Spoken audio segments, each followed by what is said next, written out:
Welcome back. The Justice Department is considering new rules that expand the definition of racial profiling. They would bar federal agents from launching investigations based on a person's religion, country of origin, gender, or sexual orientation. The Bush administration banned racial profiling in 2003. Now, the changes come after years of pressure from civil rights groups who say federal agents single out Muslims in terror investigations and Latinos in immigration cases. Joining me now, Laura Murphy, director of the ACLU's Washington Legislative Office. Thank you so much, Laura, for your time. You're welcome, Tamron. I just want to quickly read Linda Sassauer. She's an advocacy director for the National Network for Arab American Communities. And she says adding religion and national origin is huge. But if they don't close the national security loophole, then this is really irrelevant. What she is referring to is the Justice Department profiling guide, still as it relates to the identification of a terrorist, recognizes race and ethnicity when looking at a suspect, and that is permitted by the nation's laws, and it says the Constitution. So I think she's right, and I think it's very important for people to know that this is an unconstitutional form of law enforcement activity, and we do believe that the national security loophole needs to be closed, as well as the national origin and religion. And the fact that discrimination based on sexual orientation is barred is good. But I talked to a Justice Department official this morning who said the guidance was not ready.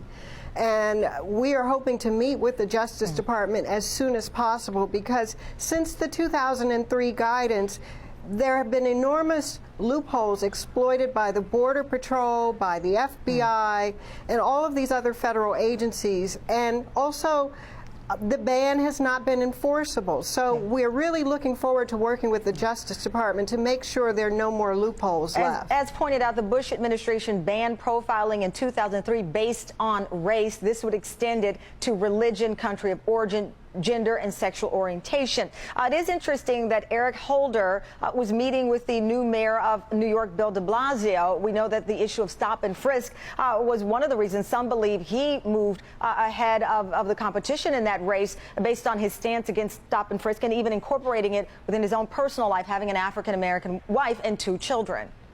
Yes, I mean, racial profiling is still going on in law enforcement all across the country, and as the federal government goes, the local law enforcement goes. So the federal government needs to attach conditions to funding local law enforcement so that they're not engaged in unwarranted traffic stops or pulling off people from trains in New York State just because they look Latino or black. And that's what the Border Patrol has been doing. That's what federal law enforcement has been doing, and it's got to end. So it sounds as if your reaction and those other advocates who fought for this move, you are partially happy in that there is some movement, but to say that this is an overwhelming change is certainly overstating it.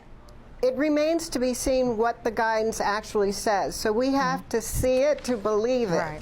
But we're excited about the prospect that it could be coming soon. All right. Thank you so much for your time. And again, we will see what eventually comes forward in the information that we get from the Justice Department when it is released. Thank you so much, Laura. Thank you, Tamron.